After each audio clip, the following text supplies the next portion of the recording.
siempre nosotros, a veces tenemos en la práctica, puede ser que seamos contadores, seamos abogados de otra empresa, pero no siempre vamos a estar llevando al contribuyente desde cero, o sea, desde que comenzó la empresa. Puede ser que esto ya lo haya llevado otro contador, otro abogado, y esta empresa ha tenido defectos que nosotros no sabemos.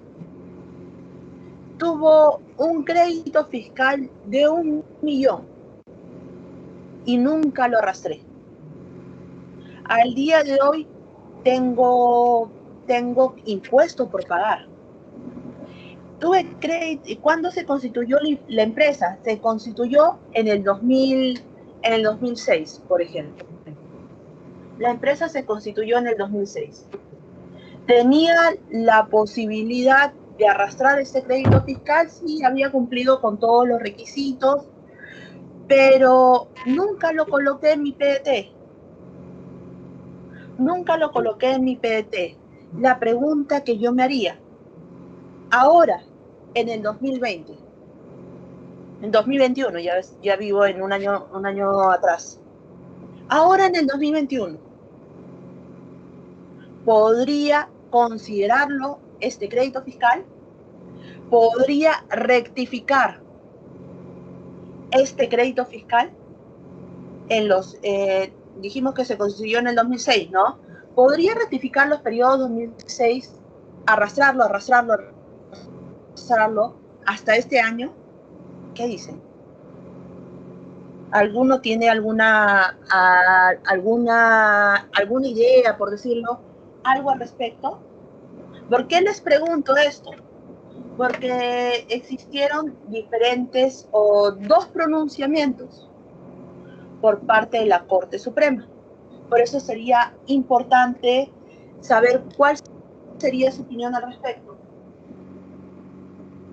O les pongo en otro supuesto mucho más gravoso, por así decirlo. ¿Qué sucede si yo considere 1.000.000? 1.000.000 de crédito fiscal. Yo consideré 1.000.000 de crédito fiscal. Lo estuve arrastrando, yo como empresa, pero realmente no era 1.000.000. SUNAT no fiscalizó. Al día de hoy tengo retenciones, tengo percepciones y pido la devolución. Y ven que esas retenciones las estaba arrastrando desde el 2006. Y en el 2006 se dan cuenta de este 1.000.000 que yo me equivoqué, que había un crédito fiscal que realmente no tenía. La pregunta sería, ¿SUNAT podría acotarme este crédito fiscal o no podría acotarme este crédito fiscal? Decir, tú ese 1.000.000 no tenías, entonces esa declaración del 2006 no correspondía a tu 1.000.000. Y lo que te salió por pagar, pongamos que en el 2006, en enero de 2006, yo consideré PDT 1.000.000. Retenciones 100.000. Como yo tenía crédito fiscal de 1.000.000 y IGB por pagar 150.000. Como yo tenía crédito fiscal de 1.000.000 y yo tenía 150.000 de IGB por pagar, de débito fiscal, ¿qué hace con el crédito? Se netea, ¿correcto? Y al final, como yo tenía un crédito fiscal tan alto, hace que no me salga por pagar y hace que no utilice esta retención. Pero ¿qué sucede si realmente no tuve crédito fiscal? Ese IGB retenciones lo debía haber utilizado y se habría acabado en enero de 2006. ¿Me siguen la figura o podría alguien decirme si sí o si no, para poder graficarlo?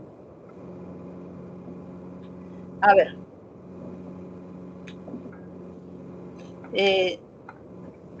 A ver, ¿cuántos somos?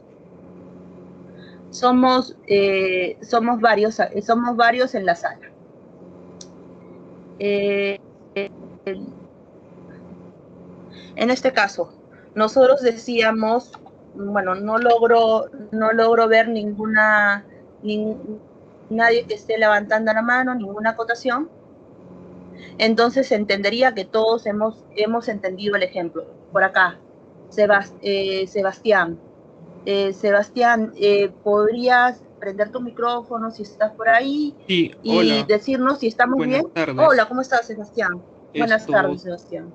tengo entendido que existe jurisprudencia del Tribunal Fiscal y también de la Corte Suprema en el caso que ha puesto a disposición, en el ejemplo de arrastre de crédito o saldo a favor, en el cual si SUNAT está fiscalizando un determinado periodo del IGB, puede incluso corregir errores de determinaciones anteriores, incluso así estén prescritas porque inciden en el ejercicio fiscalizado.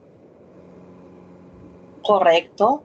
Sí, porque hacíamos, eso es correcto, justo lo reafirmó mediante una última casación que fue publicada en el 2019, que es la 3297 del año 2016, en la cual te dice, si bien estamos hablando te señala, esta Sala Suprema considera que la Administración se encuentra facultada para corregir errores de periodos anteriores, aunque estos estén prescritos, no con el fin de determinar y cobrar obligaciones tributarias derivadas de los mismos, lo cual sí podría transgredir la prescripción, sino a fin de que el monto obtenido del impuesto a pagar de un periodo no prescrito refleje la verdadera obligación tributaria. Como comentaba nuestro compañero, en este caso, lo que te dice, yo podría corregir un periodo que podría ser en este caso el 2006, sí, podría corregirlo, pero no para determinar el 2006, sino porque va a repercutir en un periodo que no está prescrito, que vendría a ser el periodo actual. Esta casación, si bien no es un precedente vinculante, porque como precedente vinculante solo tenemos la casación 4392 del caso de Gaza, debería ser tomado en consideración por el Poder Judicial, por todas las instancias del Poder Judicial. No obstante ello, aunque nos parezca extraño, no siempre es tomado en consideración. Por ejemplo, tenemos la resolución la resolución de la séptima sala, la 11929 del año 2018, en la cual la sala se ha apartado de este razonamiento de esta casación. Incluso en la misma sentencia dice, no compartimos el razonamiento de la casación, que es la que le he mencionado. Por eso les decía la importancia de esto. Esto, si bien ya está siguiendo su trámite como en vía casación, la importancia de este razonamiento es tener claro esto. ¿Por qué? Porque lamentablemente esto, no ser un precedente vinculante, las salas y las demás instancias podrían apartarse de este razonamiento. Ok, continuamos. ¿Qué más tenemos? Tenemos lo que es la notificación. Artículos, en este caso, antes de ver la notificación, vendríamos a ver lo que es el domicilio fiscal. Domicilio fiscal y artículo 11, y luego vamos a pasar a ver las formas de notificación, artículo 104. Como nosotros sabemos, el domicilio fiscal no es otra cosa que el lugar fijado dentro del territorio nacional. Es el lugar que sí o sí nosotros tenemos que señalar ante la administración tributaria. La administración tributaria se encontraría en la facultad de poder, está facultada de poder cambiar ese domicilio fiscal, sí lo podría hacer. Muchas veces, a veces nos preguntan un cliente nos va a preguntar, yo alquilé un local. La empresa colocó como domicilio fiscal el local alquilado. La empresa se fue, pero nunca hizo el cambio de domicilio. Yo, que soy el propietario, tengo la facultad de poder ir a la administración a hacer el cambio de domicilio. Yo como tercero no podría hacerlo. Puedo ir, presentar mi documento de mesa de partes, pero el que está facultado, el que tiene la facultad de poder hacer el cambio, tendría que ser solo el contribuyente y excepcionalmente lo podría hacer la administración. Yo como tercero, para que me dejen de llegar, sí podría presentar un escrito, pero no es que tenga ese derecho. En contrapartida, tenemos lo que es el domicilio procesal. ¿Y qué vendría a ser el domicilio procesal? Es el domicilio que yo fijo para cada procedimiento. Voy a interponer un reclamo. No lo voy a llevar yo, lo va a llevar un tercero, voy a contratar un estudio. En este caso, como voy a contratar un estudio, yo digo, no quiero recibir ninguna notificación. No recibo ninguna notificación, que se encargue del estudio en que recibir la documentación, en contestar todo. Entonces, el domicilio procesal va a ser el domicilio del estudio. Es el domicilio que yo voy a fijar de forma facultativa. No es un domicilio obligatorio, es facultativo. Y yo lo voy a fijar por este procedimiento. Luego tendría una apelación, puedo presentar o por otro proceso distinto, podría presentar, sí. También tengo una cobranza coactiva, ¿va a tener que ser el mismo? No, es el domicilio facultativo que yo fijo por cada procedimiento.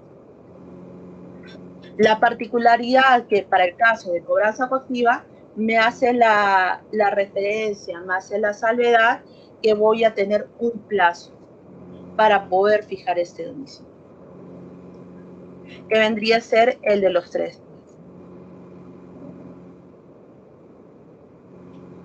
Ahora, decíamos que para el tema del domicilio procesal, yo voy a poder fijar un domicilio procesal por cada procedimiento, pero si bien el procedimiento de fiscalización es considerado como tal, según lo que nos establece el propio Código Tributario en su artículo 11, no voy a poder fijar un domicilio procesal por el procedimiento de fiscalización, pero sí por los demás procedimientos. Lo que decíamos, ¿no? Es obligatorio, el domicilio fiscal es fijo, en cambio el domicilio procesal es facultativo, fijo o electrónico. Y seguíamos diciendo que para el caso del procedimiento de fiscalización, no es posible fijar un domicilio procesal en un procedimiento de fiscalización. ¿Cuál vendría a ser los efectos de las notificaciones? Las notificaciones surten efecto desde el día hábil siguiente de su recepción, entrega o depósito. Me llega la notificación el día viernes. ¿Desde cuándo surtirá efecto? Esta surtirá efecto desde el día hábil siguiente, que vendría a ser el día lunes. Pero hay una particularidad, es para el caso de cobranza coactiva y en el caso que me requieran los libros en el momento, en el caso de la fiscalización. ¿Qué sucede en estos casos?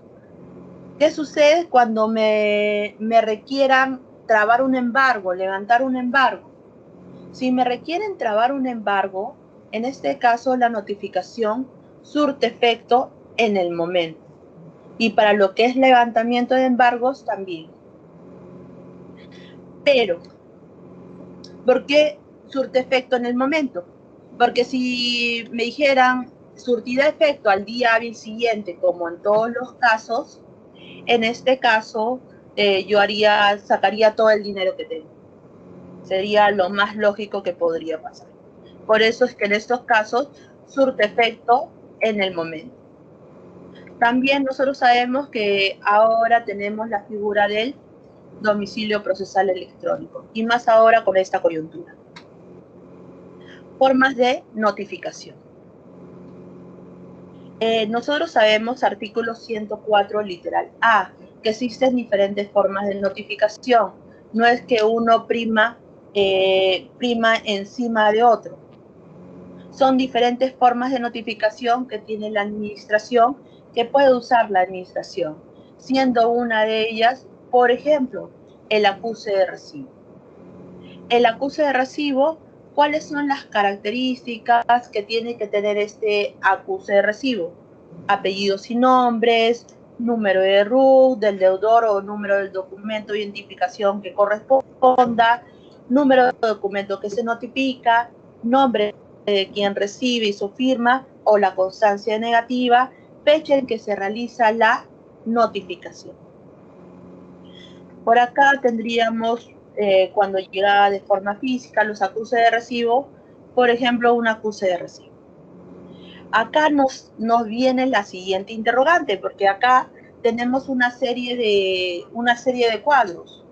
Dentro de estos cuadros, por ejemplo, tenemos el vínculo. Si nosotros vemos en la casilla número 7, vemos que está en la parte inferior, en la parte derecha, nosotros vemos lo que es lo que te dice vínculo del receptor con el destinatario. La pregunta sería, si yo coloco, por ejemplo, yo digo, se notificó en el domicilio fiscal el valor, la resolución de multa número X. ¿Quién lo recepcionó? Lo recepcionó Pedro Pérez, siendo trabajador de la empresa. Pero yo puedo demostrar que esta persona no es trabajador de la empresa. Pregunta, si yo puedo demostrar que esta persona no es trabajador de la empresa, ¿se podría decir que está mal notificada esta resolución de multa? Tendríamos que ver y tendríamos que retroceder acá. Acá lo que nos están colocando son los elementos o los datos que debe contener este acuse de recibo para considerarlo válido. Y dentro de esos datos que tiene este acuse de recibo para considerarlo válido, no se encuentra el vínculo. Se encuentra el nombre, el apellido, la denominación, la razón social, número de RUC, número de documento que se notifica, nombre de quien recibe su firma, fecha en que se realiza la notificación, más no el vínculo. Por ende, al no encontrarse como un requisito, no sería un supuesto para invalidar esta notificación. Luego, ¿qué sucede si no coincide el número del documento de identidad con el nombre de la persona? Pero acá tenemos también la casilla que te dice, no exhibió documento de identidad. Si se ha colocado que no exhibió documento de identidad, no tendría por qué coincidir, ¿no? Acá coloca la firma, ok, pero acá nos cabe una pregunta, ¿qué sucede si este documento ha sido notificado a una empresa? ¿Tendría la obligación de colocar el sello de la empresa o no tendría la obligación de colocar el sello de la empresa? El sello de la empresa no es un requisito, no convalida como si fuera una firma, simplemente, o sea, no es un acto necesario para considerar válida esa notificación. Acá lo que nos pide es la firma de la persona que ha recepcionado el documento. Nosotros sabemos que este acuse de recibo no tiene que tener borrones ni enmendaduras. ¿Qué sucede si tiene un borrón o una enmendadura en la hora? ¿Invalida la notificación? Por acá tenemos que la hora es un requisito mínimo indispensable. No es un requisito mínimo indispensable. El requisito mínimo indispensable vendría a ser la fecha en que se realiza la notificación, más no la hora. Y acá tenemos todo, la estructura de un acuse de recibo, la parte de atrás. Acá tenemos una serie de preguntas. Nos preguntan, casos. En los siguientes casos, ¿la notificación se ha efectuado de forma correcta? Existe enmendadura en la casilla 9, casilla de fecha. Si existe enmendadura en la casilla de fecha, nosotros hemos señalado que la fecha, que lo que es la fecha, sí es un requisito mínimo indispensable. Supuesto 2, en la casilla de hora. ¿Es un supuesto mínimo indispensable? No. Una persona jurídica fue notificada vía acuse de recibo. Sin embargo, no se consignó el sello de la empresa, justo el ejemplo que dimos. ¿Sería la notificación se ha efectuado de forma correcta? Sí, porque el sello de la empresa no es un requisito mínimo indispensable. No se ha consignado el documento de identidad de la persona que recibió la notificación. No se consignó el documento de identidad, pero sí se identificó mediante su nombre. No transgrediría ello. No coincide el número de documento de identidad con el nombre consignado como persona quien recibió la notificación. Pero acá, como ya hemos señalado, lo importante es ver, ¿se marcó la casilla que se exhibió o no se exhibió el documento? Si decimos que sí, que no se exhibió el documento, se marcó, no habría inconveniente. ¿Qué más? En la casilla 7 se ha consignado que la persona quien recibió la notificación es trabajador de la compañía. No obstante, se puede probar que no es trabajador. Lamentablemente, como ya señalamos, el vínculo no es un requisito indispensable. No se ha consignado el número de teléfono de la persona quien recibió la notificación. No se ha consignado el número de teléfono, pero nosotros viendo los elementos mínimos, el número de teléfono no vendría a ser un requisito mínimo indispensable. Por ende, no habría un supuesto por qué invalidar. ¿Qué más tenemos? Nombre de la persona que le había entendido dicha diligencia. Acá tenemos más información que les puede servir a ustedes. También por el tema de la enmendadura, ¿qué vendría a ser la certificación de la negativa de la recepción? El acuse de recibo es cuando van a tu domicilio, te tocan la puerta y te entregan la documentación. Pero, ¿qué vendría a ser la negativa de la recepción? Van al domicilio y tú te niegas a recepcionarlo. Te niegas a recibir esta notificación. Existe una negativa. Y por ende, por más que exista esta negativa, se considerará como forma de notificación. Y los requisitos que debían cumplir son los que ya hemos señalado anteriormente. En este caso, cuando existe una negativa en la recepción, acá va a ser muy importante los datos del notificador. ¿Qué más tenemos? Por medio de sistemas de comunicación electrónica, que ahorita actualmente es muy usado, que vendría a ser el buzón electrónico. Por medio de vía buzón electrónico.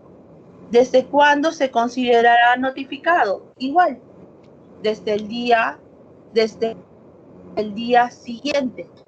desde el día hábil siguiente, desde que lo leo o desde que me llega la documentación. Desde que me llega la documentación, por más que yo no lo haya abierto, desde el día hábil siguiente. Es la notificación, otra de las formas de notificación es vía constancia administrativa. ¿Qué es la notificación vía constancia administrativa? La notificación vía constancia administrativa es cuando, por ejemplo, yo iba, ahora no se da mucho esto, pero antes se daba mucho, por el tema de pandemia se ha dejado de dar un poco esto, la afluencia en los lugares de SUNAT. Pero ¿qué pasaba cuando yo iba a SUNAT? Porque me requerían los libros, porque estaba en una verificación. Me requerían la documentación, me decía, tráeme tus libros acá a la administración. Y yo iba y el de reclamos sabía que yo había asistido. Y bajaba y me entregaba la resolución. Yo que era el representante legal de la empresa. En este caso, como yo era representante legal de la empresa, me entregaba la documentación y me hacía firmar. Me notificaba en el momento. ¿Cómo se llamaba esa notificación? ¿O cómo se llama esa notificación? Se llama vía constancia administrativa. ¿Cuándo se da la notificación vía constancia administrativa? La notificación vía constancia administrativa se da cuando se cumplen dos elementos.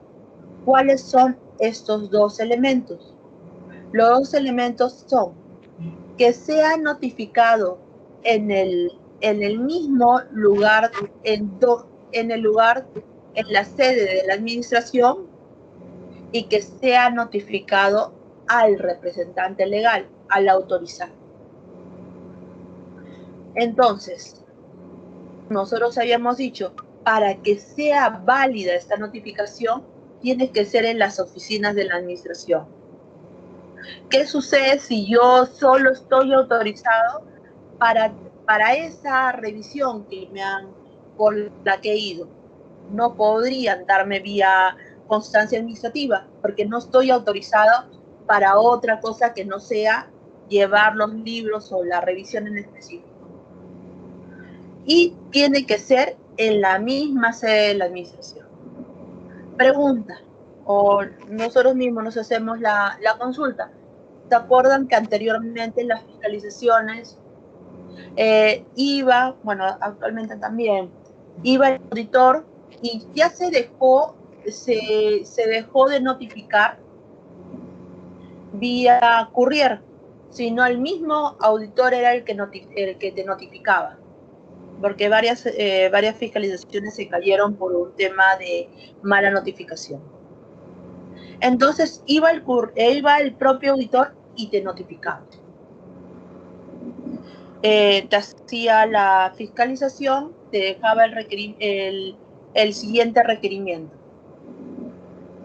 En este caso, como era el propio auditor el que te notificaba, y te notificaba a ti, representante legal, que eras el que estaba autorizado para todo, ¿sería válido considerarlo como una notificación vía constancia administrativa? La respuesta es no.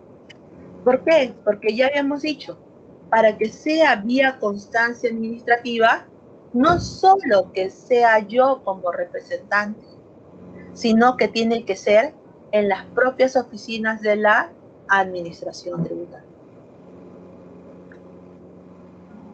Ahora, publicación en la web de SUNAT o en el diario oficial, cuando tenemos la condición de no hallado, no habido.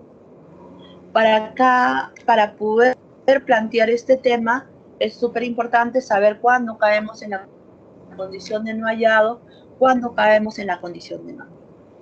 ¿Cuándo vamos a ser considerados la condición de no hallado? Cuando en 3 oportunidades, en días distintos, se produzca cualquiera de los siguientes, de las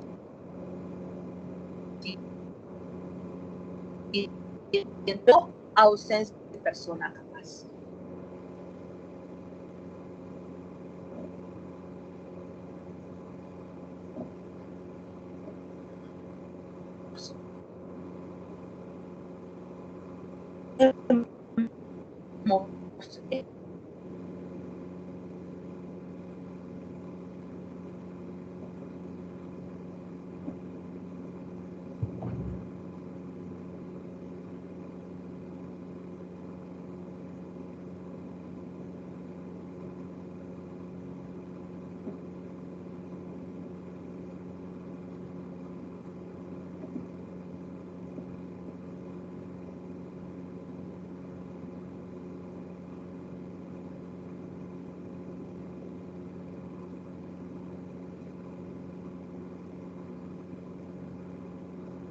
es que tenga que ser en días distintos. ¿Por qué? Puede ser que me notifiquen en la mañana la resolución de multa, me dice, y luego en la tarde me notifican otro documento. Y en ambos ha habido negativa. ¿Cuántas se considera? Se considera solo uno, porque te dicen en días distintos. Entonces, en este caso, lo importante es que sea en días distintos y no es necesario que sea el mismo documento. O cuando la dirección no exista. Lo que decíamos acá, el 5 de agosto del 2019 hubo una negativa de la recepción. El 7 hubo otra negativa. Y el 8 hubo otra negativa. En este caso, tenemos 5 negativas, 7 negativas, el 8 negativa. No, ¿han sido en días distintos? Sí, han sido en días distintos. Entonces estaré en la condición de no hallado. Luego tenemos también negativa, el 5 negativa, el 6 negativa y el 7 ausencia de persona capaz. No, los 3 tienen que ser negativa para poder caer en la condición de no hallado. No, te dicen que sea negativa de la recepción o ausencia de persona capaz.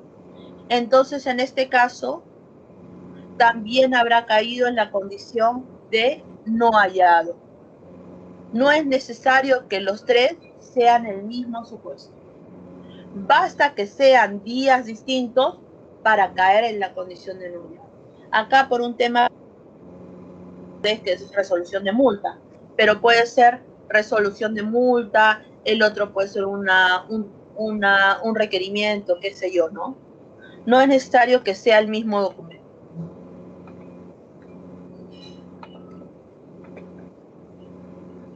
Acá también tenemos negativa, negativa, tenemos más casitos. ¿Qué es la condición de no habido? Una vez que ya he caído en la condición de no hallado, me cambia tu condición. Regulariza, porque si no lo regularizas durante todo este mes, hasta el último día hábil del mes, serás en la condición de no habido. Si no lo regularizo, caigo en la condición. ¿Eso qué quiere decir? Que para poder caer en la condición de no habido, primero debo haber caído válidamente en la condición de no hallado. Y todo eso se hace vía publicación. Si no lo regularizo, luego salgo dentro del padrón de los no habidos. Una vez que estoy como no hallado, como no, en estos casos, la administración sin ningún inconveniente podría notificarme vía la página web. Pero para lo que es la publicación vía página web, lo habíamos dicho, lo importante vendría a ser primero verificar la condición de no hallado, verificar la condición de no hallado. Luego, forma de notificación vía el cedulón. Van a mi domicilio, tocan la puerta y no hay nadie. No existe nadie. El domicilio está cerrado, no hay nadie, hay un menor de edad. Hay una persona que no es capaz. En este caso, ¿le podrían dar esta documentación? No, porque no puede recepcionar esta documentación. Acá la única forma, no se podría dar la notificación vía cedulón, si estuviéramos hablando de un menor de edad, por ejemplo. Acá la forma de notificación que se debería dar sería vía cedulón. ¿Y qué es la notificación vía cedulón? Te ponen tu sticker y te dejan en sí la notificación en sobre cerrado por debajo de la puerta.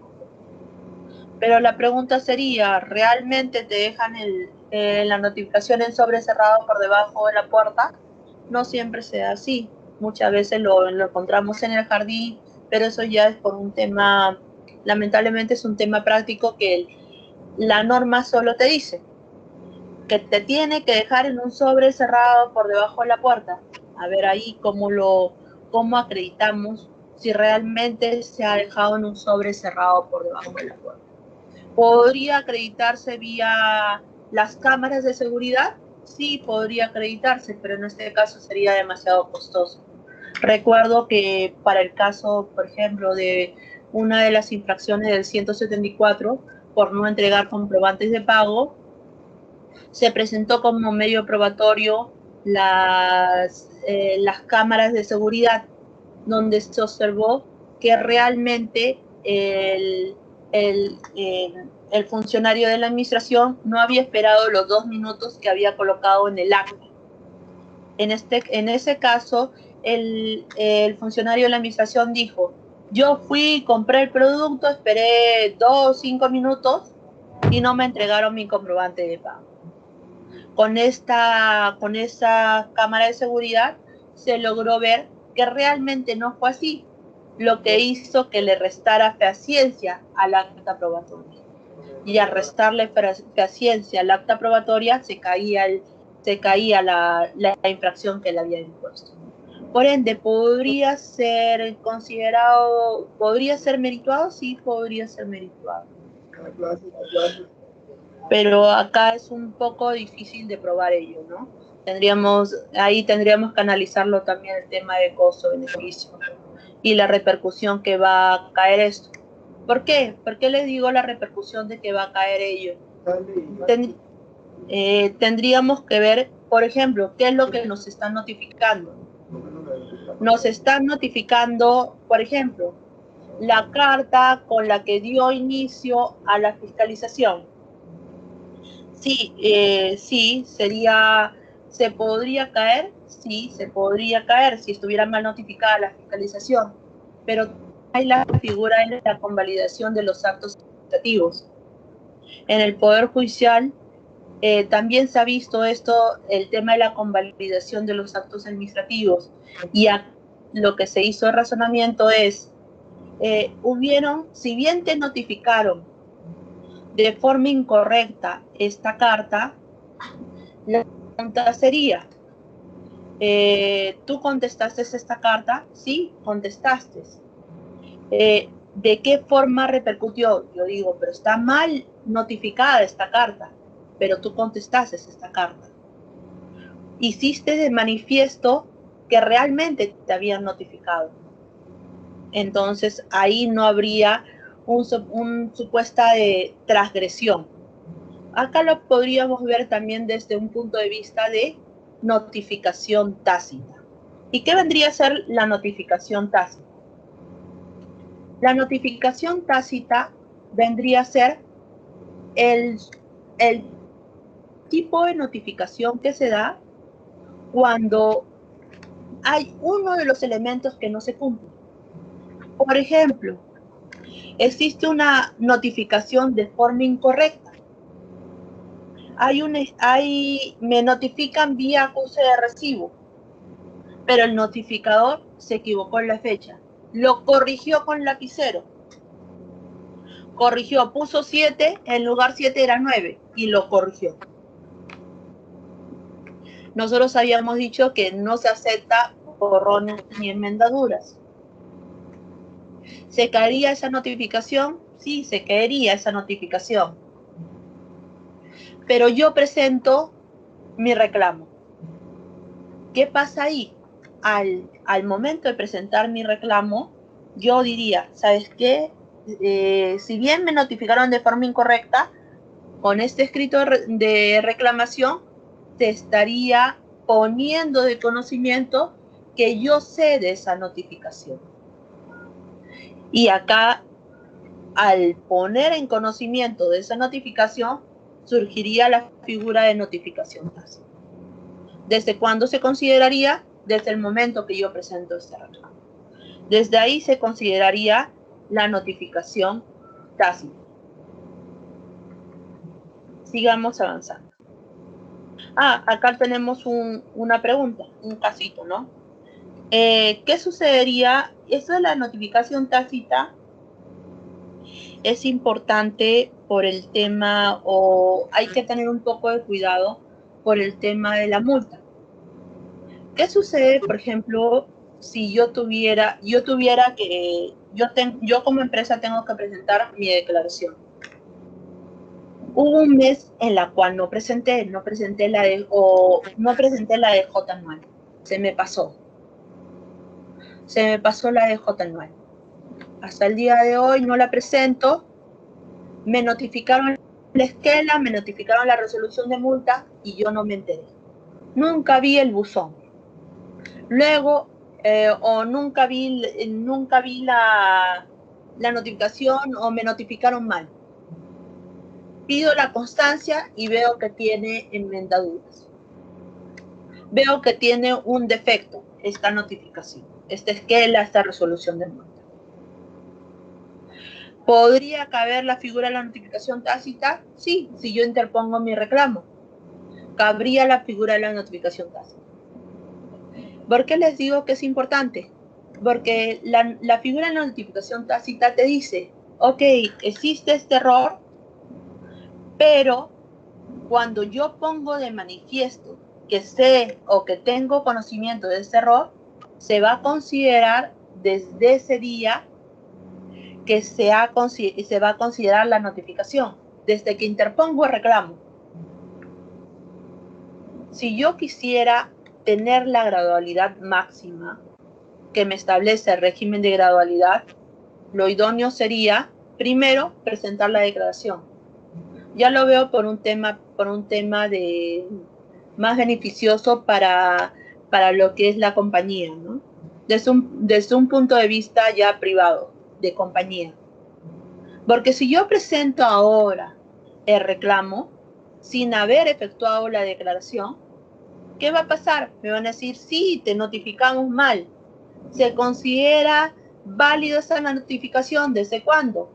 Desde que has presentado el recurso. Pero yo después presento la declaración, no voy a tener la gradualidad máxima.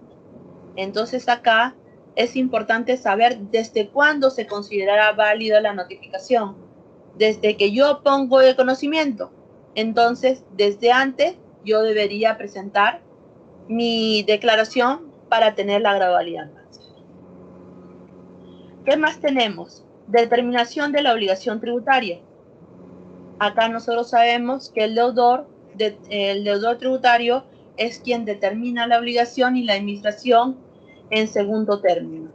Primero la determina el deudor y luego la administración verifica la realización del hecho generado. Acá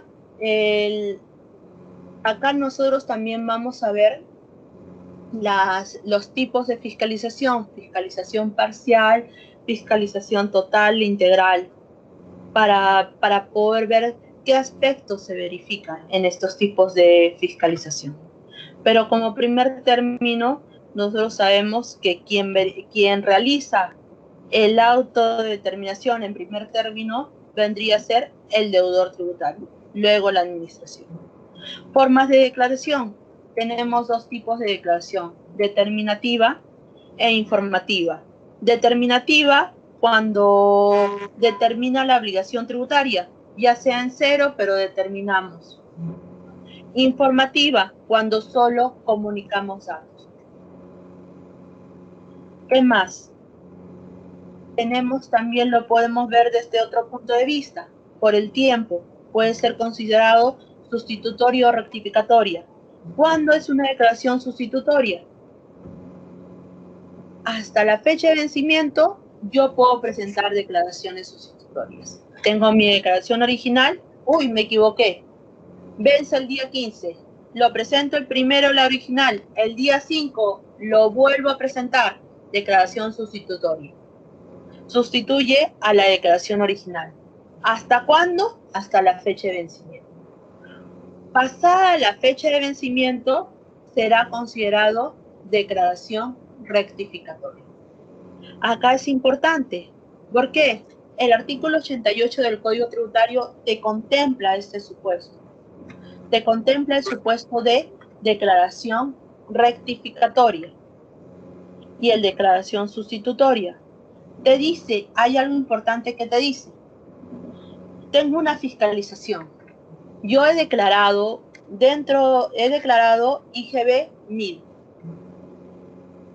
Tuve una fiscalización y en la fiscalización me dijeron el IGB no es 1000, IGB es 5000. En este caso, yo no digo nada, termina, me notifican la RD, IGB 5000. Yo digo, ¿sabes qué? No es 5000, no es 1000 ni 5000, era realmente 3000. Rectifico. Pasada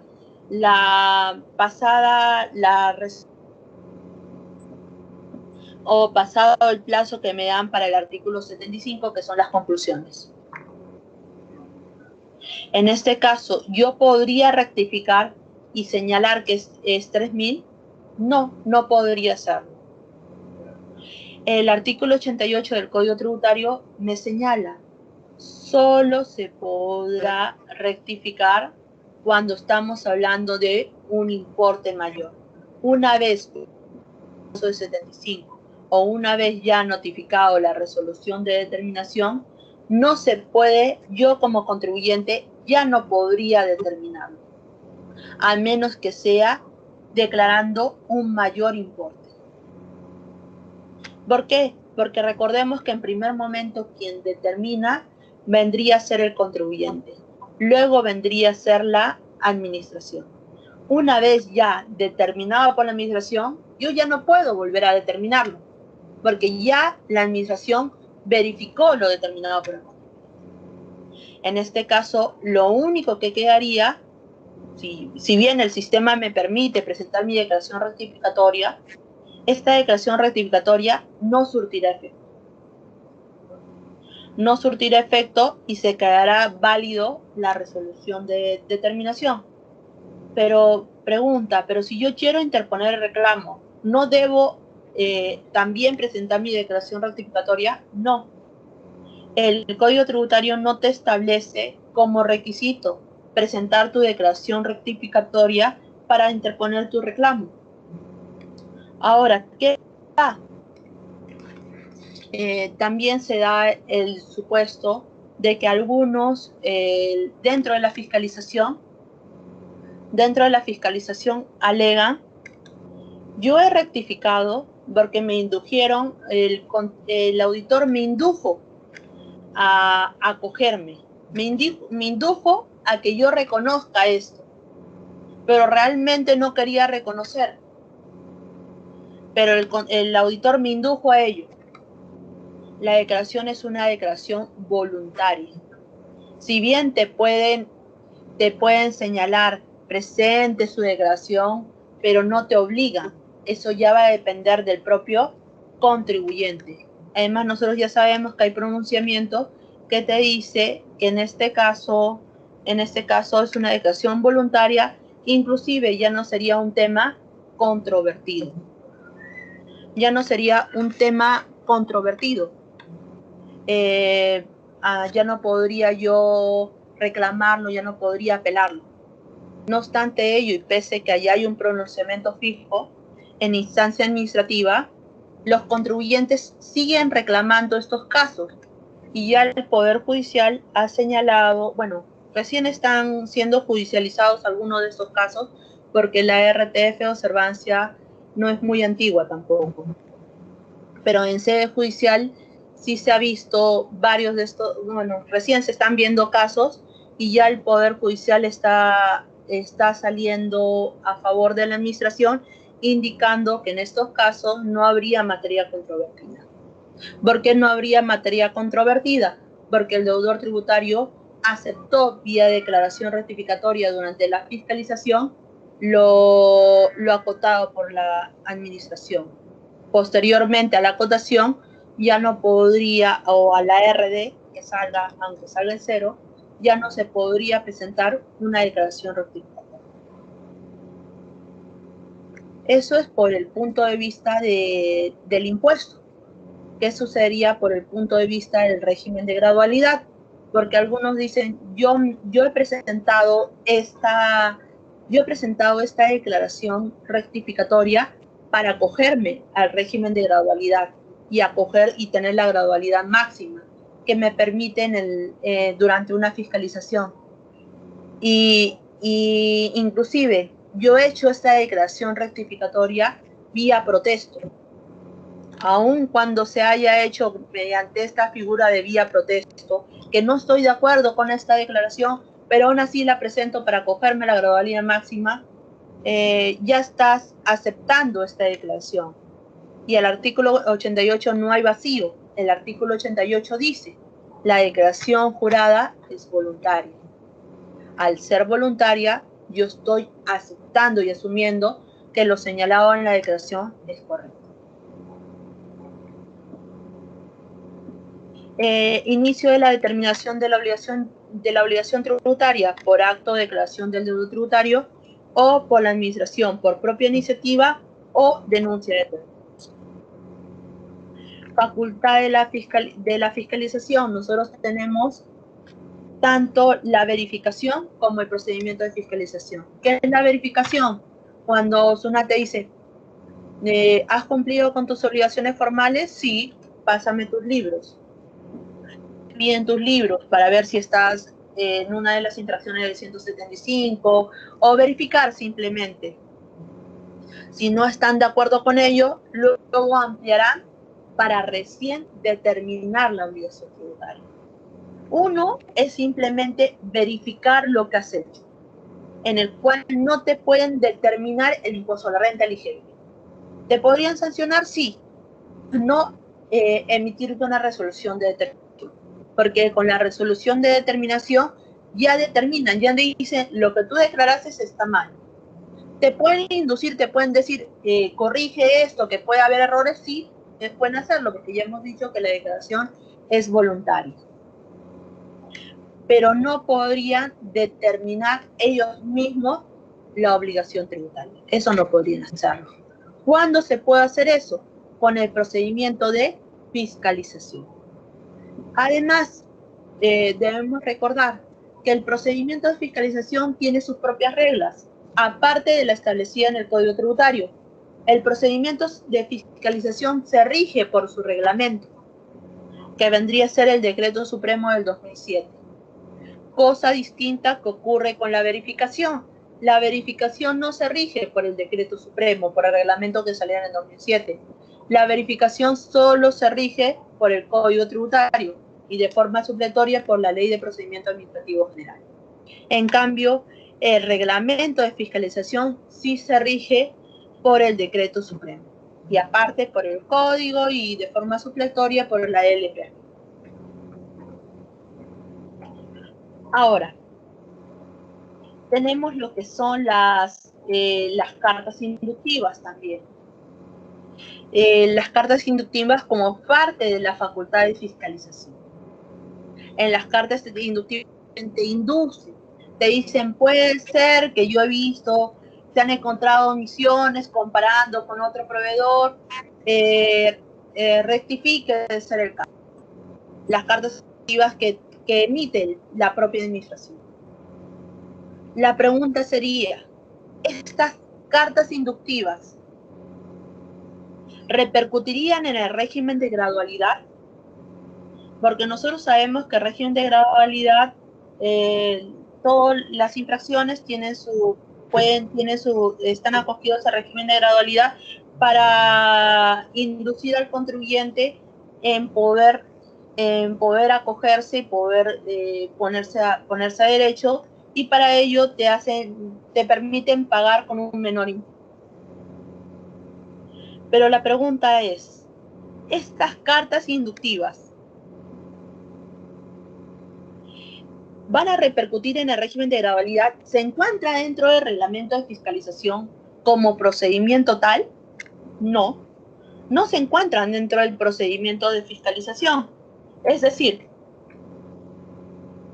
dentro de esta figura de verificación y procedimiento de fiscalización, porque nosotros hemos dicho la facultad de fiscalización comprende la verificación y el procedimiento de fiscalización. ¿Dónde encontraríamos las cartas inductivas? En la primera, en la verificación, en la que se basa en el Código Tributario. 3 actos en el artículo 62. Y como tal, ¿repercutiría en el régimen de gradualidad? No, no repercute. No repercuten en el régimen de gradualidad. La verificación verifica la documentación, todo de un nivel netamente formal y no forma parte del reglamento de fiscalización de la zona. Como hemos dicho, la diferencia es que solo en el procedimiento de fiscalización yo puedo determinar la obligación tributaria. ¿También puedo ver aspectos formales? Sí, puedo ver aspectos formales.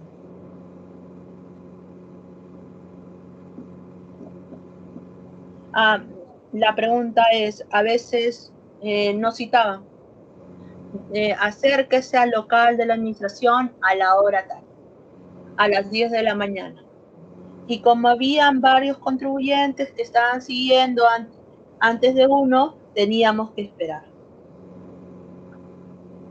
O esperábamos. La pregunta era, ¿realmente teníamos que esperar o no? ¿Teníamos la posibilidad de poder irnos porque no nos habían atendido a la hora indicada? Sí. Había esa posibilidad de poder retirarnos porque no nos citaron a las 10, son las 11:30 y todavía no me atienden. En este caso, sí se vulneraría el debido procedimiento. Y en este caso, yo podría retirarme dejando constancia que no me atendieron en ese momento. Ojo que la resolución que salió solo hace referencia a lo que es la verificación, más no hace referencia a lo que es el procedimiento de fiscalización. Pero si todos nos regimos, todos los procedimientos administrativos nos regimos por la figura del debido procedimiento, debería también contemplarlo para lo que es el procedimiento de fiscalización. Dado que el tema del debido procedimiento lo encontramos no netamente en el reglamento, sino lo encontramos en la LPP. Entonces sería válido para todo tipo de procedimiento, debería ser válido. Tipos de fiscalización, definitiva y parcial. En la definitiva se revisa todos los elementos de la obligación tributaria. En la parcial se revisa parte de uno o algunos elementos de la obligación tributaria. A lo cual nos lleva a la siguiente acotación, en base a lo que vimos para lo que es la declaración rectificatoria. Nosotros sabemos que una declaración definitiva, según lo que nos dice, en una definitiva, si yo digo que te voy a revisar IGB, te reviso todo lo que es IGB. El tema de lo que es el tema de venta de bienes muebles, el tema también de las importaciones, de las exportaciones. Te reviso el crédito fiscal, la prorrata. La pregunta sería, ¿qué sucede si yo en la fiscalización solo me dediqué a ver el tema del débito fiscal, el tema de las importaciones, pero no ahondé en el tema de la prorrata? Nosotros sabemos que en virtud del artículo 88 del Código Tributario, después de una resolución de determinación, yo no puedo presentar una declaración rectificatoria, ¿correcto? Después de una fiscalización definitiva de la RD, no podría presentar una rectificatoria. pero me dicen, en este caso, lo que se ha analizado solo es el tema del débito fiscal, el tema de las importaciones, más no el tema de la prorrata. Y yo lo que estoy modificando es la prorrata. ¿Podría o no podría rectificar?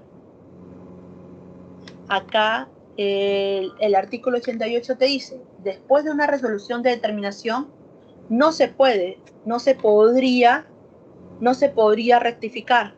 Y si bien en la fiscalización lo que me han hecho la acotación es del débito y de las importaciones, eso no quiere decir que no se haya analizado los demás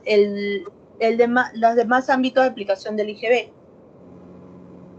Ello no quiere decir que no se ha analizado lo demás. Además, en una fiscalización de forma definitiva, te dice que por su naturaleza se revisa todos los elementos de la obligación tributaria. Y no sería un supuesto de excepción decir, como no en este caso no me has acotado el tema de la prorrata, podría rectificar ahora solo la parte de la prorrata. Porque estamos hablando que la fiscalización es una sola, es por todo el aspecto. No estamos hablando de una fiscalización parcial en la cual sí yo solo veo aspectos determinados, pero en la fiscalización parcial me tiene que señalar cuáles son los aspectos que yo voy a revisar. Tanto en la comunicación como en los valores me tienen que señalar eso. Luego también, ¿qué tenemos? La determinación de la obligación tributaria. La determinación vía base cierta se da cuando los elementos que me brinda el contribuyente me sirven para mí como administración determinar la obligación tributaria, porque no me generan desconfianza. ¿Qué sucedería si esos elementos me generarían desconfianza? Si esos elementos me generan desconfianza y yo estoy dentro de uno de los supuestos del artículo 64 del Código Tributario, yo podría determinarlo vía base presunta. ¿Cuándo se da la determinación de vía base presunta? Cuando los documentos del contribuyente no me son satisfactorios. ¿Por qué? Porque tiene doble contabilidad, por ejemplo. Porque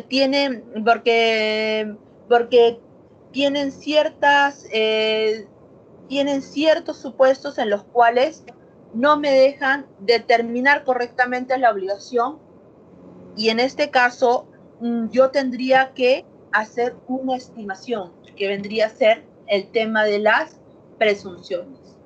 Pero para poder determinar sobre base presunta, primero debería descartar la base cierta. Primero yo debería decir por qué realmente estos documentos no me inspiran confianza, no me son fehacientes para mí. Luego que yo ya he realizado ese paso, yo me tendría que ir por el artículo 64 y ver los supuestos de presunción. Ahora, acá hay un tema importante por el tema de presunción que se da el día de hoy.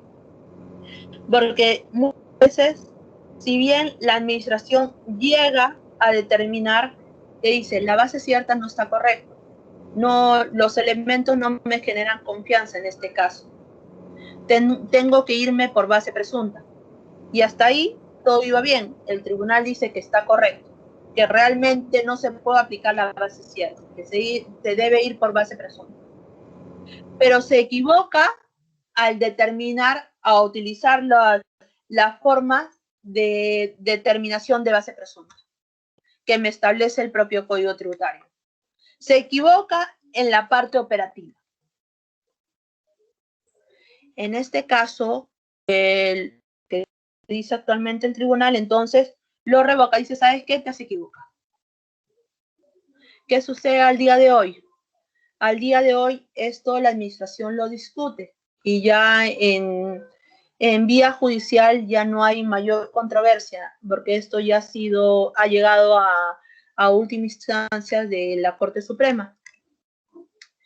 Y dice, en este caso, no cabía una revocación, cabría que vuelva a la administración.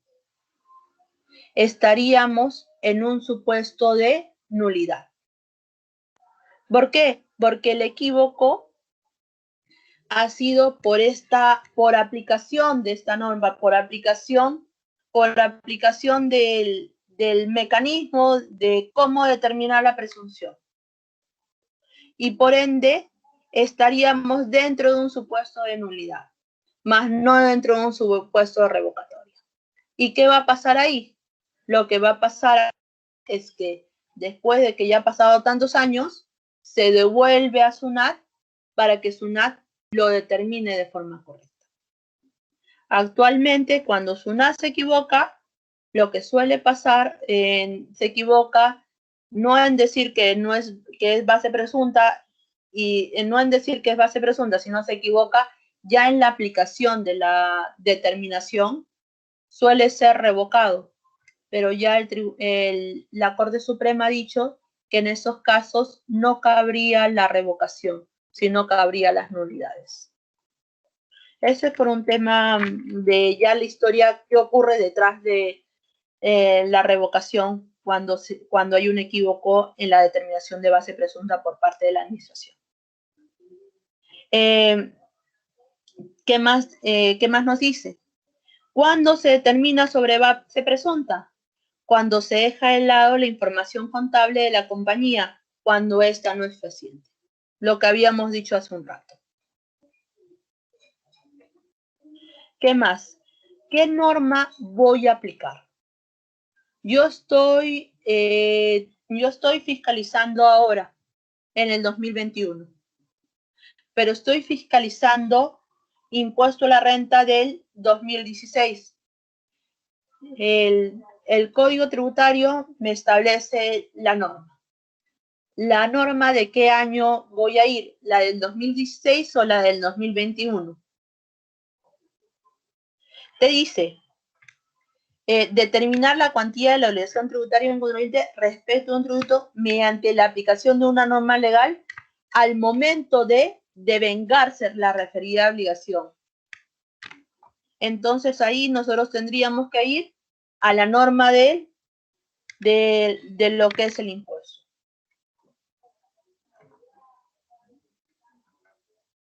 Los tipos de valores, ¿cuáles son?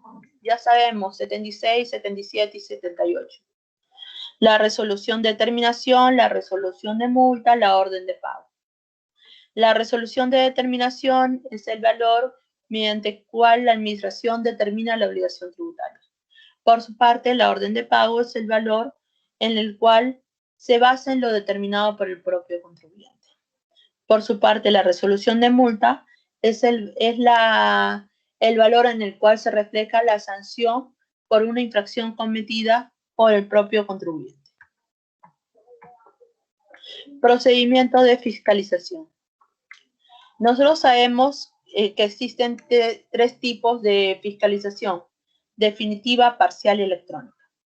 La definitiva dura 1 año, la parcial dura 6 meses, la electrónica dura 30 días hábiles. La fiscalización definitiva, ya hemos dicho, que mira todo lo que es el tributo. La parcial mira solo un aspecto de la obligación tributaria, solo un aspecto, y para ello nos tiene que señalar cuál es ese aspecto. Y nos tiene que indicar en el documento, ¿no?, que nos va a notificar a la administración. Acá tenemos una figura un diagrama. Vemos, presento mi PDT 621. Presento mi PDT 621. La administración verifica lo declarado en el PDT 621. Para ello, me comunica una carta y un primer requerimiento. En la carta me dice quiénes van a ser el agente fiscalizador. En el primer requerimiento, el requerimiento conocido como requerimiento general, donde en todos los contribuyentes le llega y le pide la misma documentación, los libros, los documentos, etc. Con esto se inicia el procedimiento de fiscalización. ¿Y con qué culmina? El procedimiento de fiscalización culmina con la RD y la resolución de multa. Inicia con la carta y culmina con la notificación de los valores. Pero nosotros habíamos dicho que tienen hasta un año para requerirme la documentación. ¿Desde cuándo se computa este plazo de un año? ¿Desde que me llega la carta, desde que me llega el primer requerimiento? No.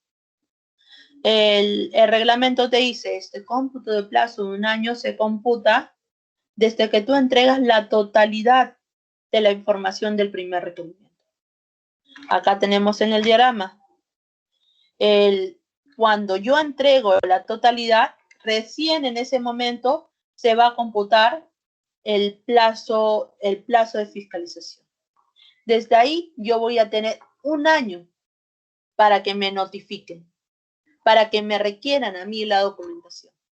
Pasado el plazo de un año, ya no me pueden requerir documentación. ¿Pueden requerir documentación a terceros? Sí, pueden requerir documentación a terceros, pasado el plazo de un año. Pero a mí ya no me podrán requerir documentación. Durante ese plazo de un año me pueden pedir toda la documentación que deseen. Pero acá debemos recordar que existe la Ley de Procedimiento Administrativo General, hace referencia a la documentación prohibida solicitar. ¿Cuál es esa documentación prohibida solicitar? Por ejemplo, aquella documentación que ya fue entregada en una anterior fiscalización. Esa es la documentación prohibida. Acá lo que les comentaba, aquella documentación que ya fue entregada en un anterior trámite o en una anterior fiscalización. Y siempre y cuando no haya sido modificada o no hayan transcurrido más de 5 años. Entonces, en estos casos, la administración, la fiscalización, no podrían requerirnos lo que yo ya había entregado. Lo que sí, yo tendría que señalar, esto fue entregado en la fiscalización de IGB, según un resultado de requerimiento número tal, podría ser, ¿no?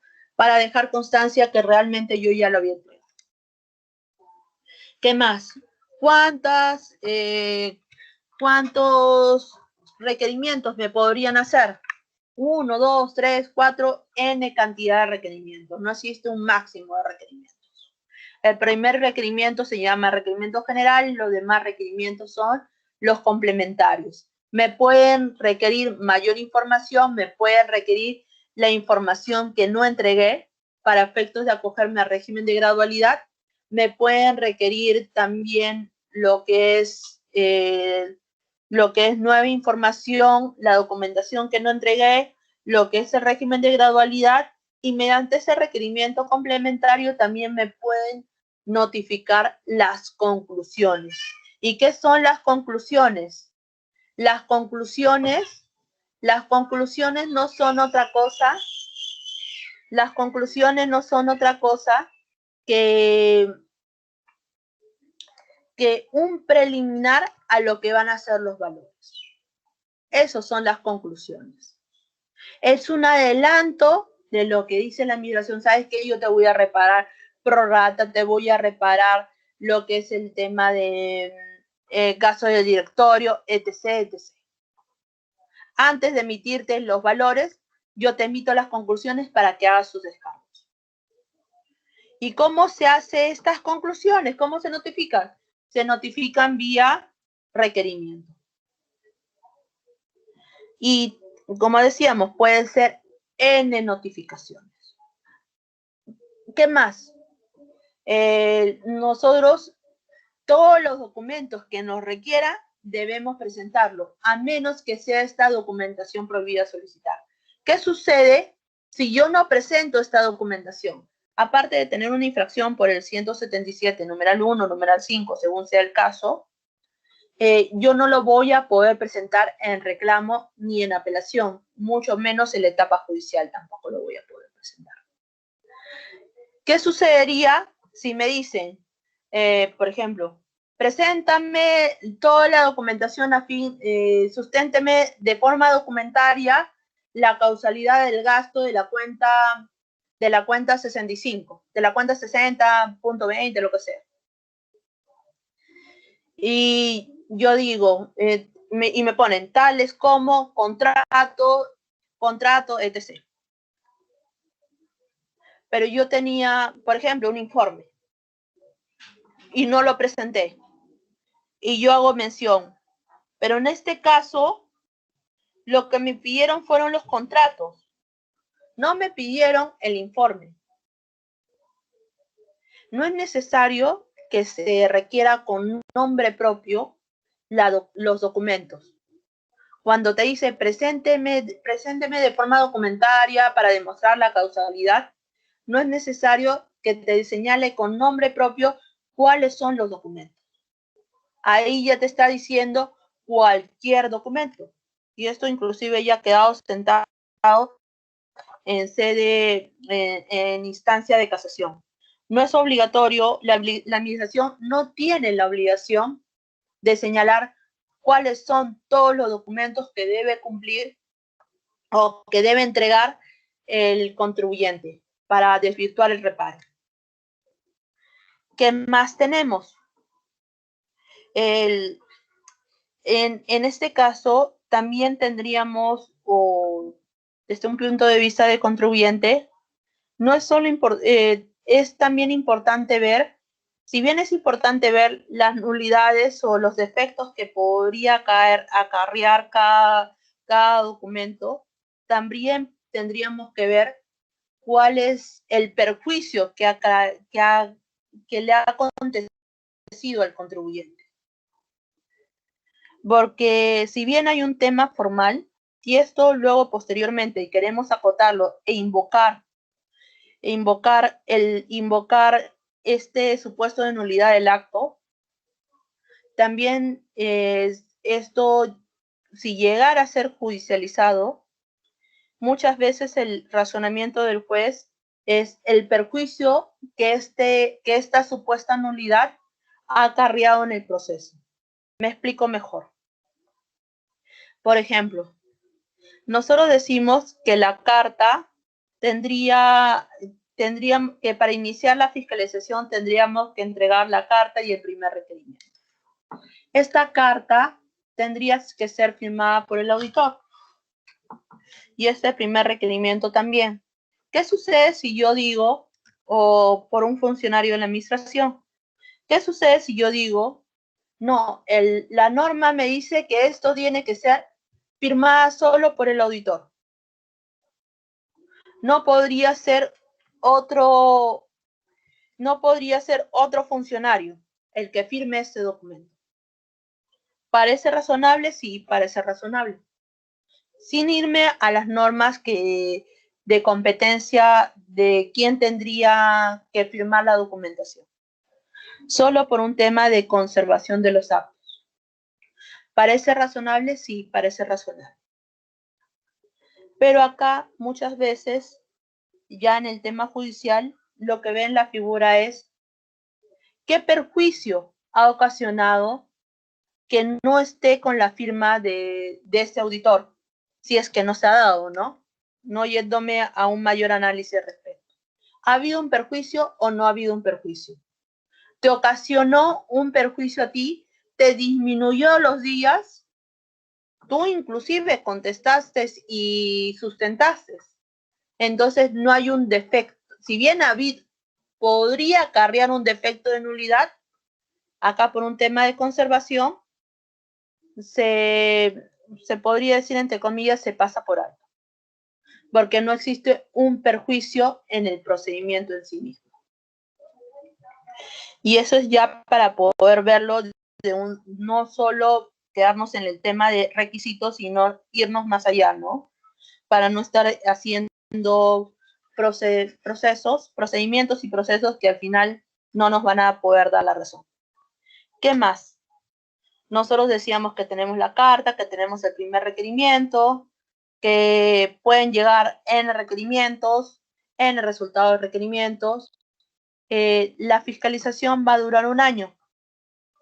¿Puede ser prorrogada por 1 año más? Sí, pero para que sea prorrogada por 1 año más, me tienen que notificar 30 días, por lo menos 30 días antes, la prórroga. Adicionalmente a ello, no es suficiente que me digan, te voy a prorrogar 30 días más. Me tienen que decir, ¿por qué te voy a prorrogar 30 días más? Ah, porque es complejo, ok. Pero aparte de ello, me tienen que decir por qué es complejo. No es suficiente que me digan que es complejo, me tienen que sustentar. ¿Por qué es complejo esta fiscalización? ¿Por qué lo hace complejo a diferencia de otras? Porque tiene abundante documentación, pero ¿por qué? Tiene que estar debidamente sustentado. Así como cuando el contribuyente le dicen, entrégame el día lunes 19 de abril, entrégame los libros, entrégame el análisis de la cuenta 6, análisis de la cuenta 7, así como el contribuyente tiene que sustentar documentariamente, tiene que fundamentar porque no va a poder presentarlo en esa fecha. En contrapartida, la administración también tiene que sustentar, fundamentar, porque la complejidad hace que se prorrogue por 1 año más la fiscalización. O sea, este fundamento, esta motivación, la debida motivación, no solo desde el punto de vista del contribuyente, sino también desde el punto de vista de la administración. Ahora, en el tema de operaciones no reales, para el tema del IGB, muchas veces los contribuyentes también alegan. En este caso, la administración tendría, o el tema de la fehaciencia, para el tema de renta. La administración tiene que hacer cruce de información. ¿Es obligatorio ello? Nosotros sabemos que en estos casos la administración no tiene la obligación de hacer cruce de información. ¿Podría hacerlo? Sí, pero también sabemos que debe guardar un mínimo de documentación todo contribuyente. Por ende, en este caso, no sería un argumento sólido que podría brindar el contribuyente. Ni en instancia administrativa ni en instancia judicial lo han contemplado como válido, ¿no? Otro punto también importante sobre los documentos que nos van a notificar es que si bien la resolución de determinación, la resolución de multa, concluye el procedimiento de fiscalización, esos valores pueden ser notificados con posterioridad al plazo de 1 año. Sí, podrían ser notificados con posterioridad al plazo de 1 año. El plazo de 1 año es para requerirme documentación. No contempla la notificación de valores. Luego también habíamos visto los documentos prohibidos de solicitar. Nos cabría la duda, ¿no? Señorita, ¿me pueden pedir mis formularios C21? La respuesta sería, ¿me puede pedir? Sí, me lo piden en la práctica. ¿Tengo la obligación de entregarlos? Sí, no es un documento prohibido solicitar. ¿Por qué? Porque el C21, ¿qué es? Es una declaración. Una declaración no es un trámite. Artículo 88 del Código Tributario. Entonces, no estaría en este supuesto de excepción. Luego tenemos también, ¿puedo pedir una prórroga? Sí, por supuesto, podría pedir una prórroga. En este caso, puede ser que me requieran los libros de forma inmediata. Acabamos de ver cuando surte efecto las notificaciones. Cuando me requieren los libros de forma inmediata, surte efecto en el momento. ¿Cuándo pediría la prórroga? En el momento. cuando la fiscalización o me requieran los libros dentro de los 3 días. ¿Cuándo podría pedir la prórroga? Al día hábil siguiente. Cuando me dan más de 3 días, por lo menos tendría que quedar 3 días para poder, 3 días enteros para poder pedir la prórroga. Y como ya hemos señalado, esta tiene que estar debidamente sustentada. SUNAT tiene la obligación de contestarme, sí, tiene la obligación de contestarme. Si no me contesta, será considerado como una prórroga automática. ¿Hasta cuándo me puede contestar?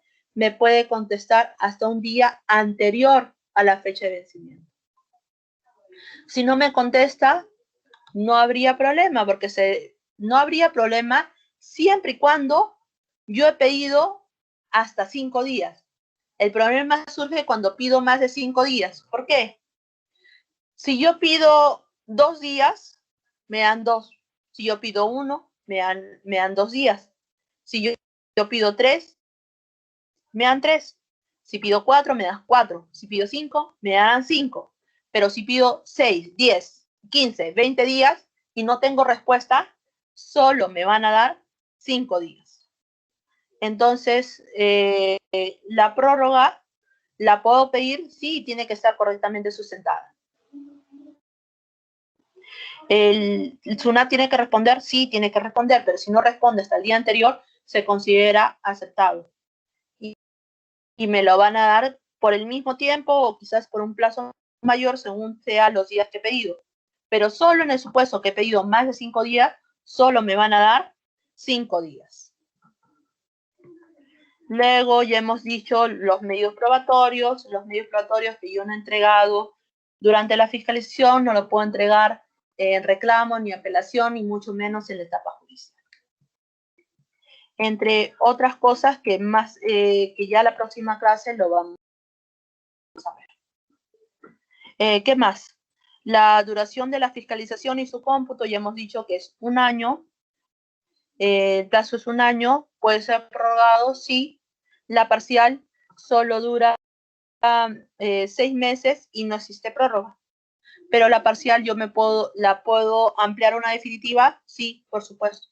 ¿Y esta definitiva luego puedo ampliar 1 año más? Sí, por supuesto. En la parcial, si bien no existe prórroga, puedo ampliarlo a una definitiva. Y la definitiva luego lo puedo ampliar por 1 año más.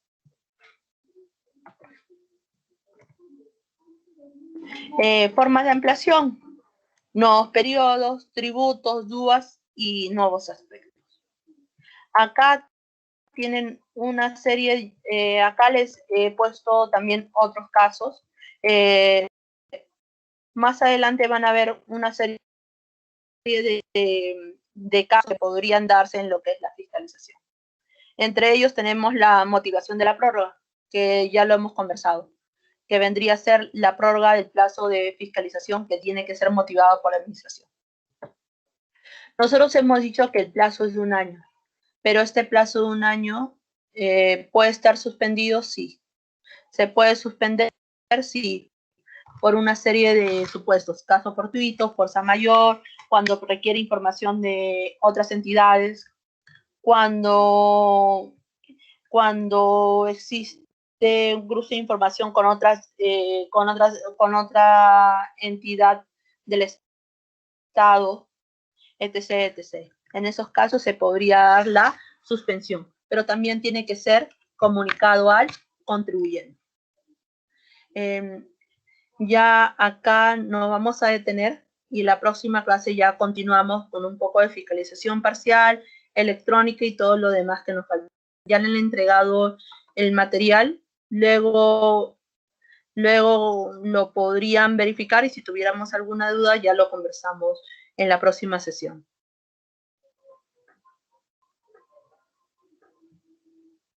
Beatriz, ¿estarías por ahí? Entonces, chicos, si no tuvieran alguna duda, lo conversamos en la próxima sesión. Quedamos hasta ahí. ¿Tienen alguna participación? Sí, doctora. Ok, sí. Señor Flavio, referente a la clase ¿Sí? pasada que tuvimos. ¿Alguien levantó la mano? ¿Alguien comenzó a conversar? Sí, ¿me escucha, doctora? Sí, por supuesto. Ya, referente a la clase anterior que tuvimos, mi duda era si en caso de municipalidades distritales... ya no se escucha. Se cortó se corta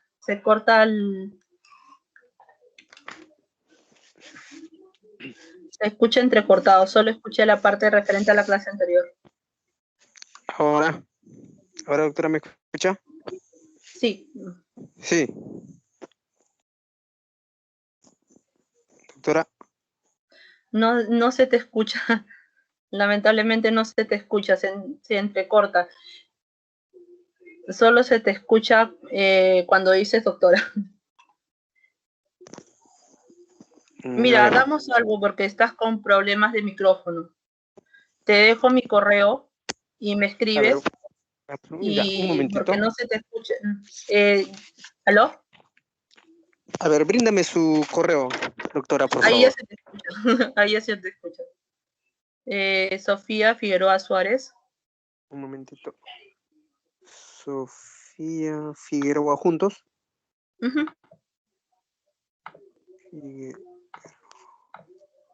Suárez. Ya, Suárez. 123 @gmail. gmail.com, ¿cierto? Muchas gracias, doctora. En todo caso, por ese medio le estaré haciendo la consulta. Sí, ahora sí se te escucha bien. Ahora sí se te escucha bien, pero como tienes problemas con el audio, si gustas, me escribes y no hay problema. ¿Aló? Sí, estaría bien, pero en todo caso que hasta el momento se escuche bien. O si no, si quieres hacérmelo acá, no hay problema. A ver. Pero como a veces tienes problemas con tu audio. Sí, referente a la clase anterior que estuvimos viendo algunos temas tributarios, en cuanto a las municipalidades distritales, están facultadas a hacer el cobro del impuesto predial en los centros poblados, pese a tener un no se te escucha. delegado. Te escucha hasta las municipalidades distritales. Ya, mejor, sí, mejor escríbeme porque se va la pregunta. Okay, se te va el audio. Se te va el audio, no podemos completar la pregunta. Pero no hay problema, me escribes y yo te escribo ahí. Entonces, si no tuviéramos alguna pregunta, nos quedamos ahí. Ya nos hemos pasado nuevamente la hora, pero ya la próxima clase ya nos volvemos a conectar. Gracias, más bien. Gracias, buenas noches. Muchas gracias, doctora. Nos vemos la próxima semana. Ya, hasta luego. Buenas noches. Gracias.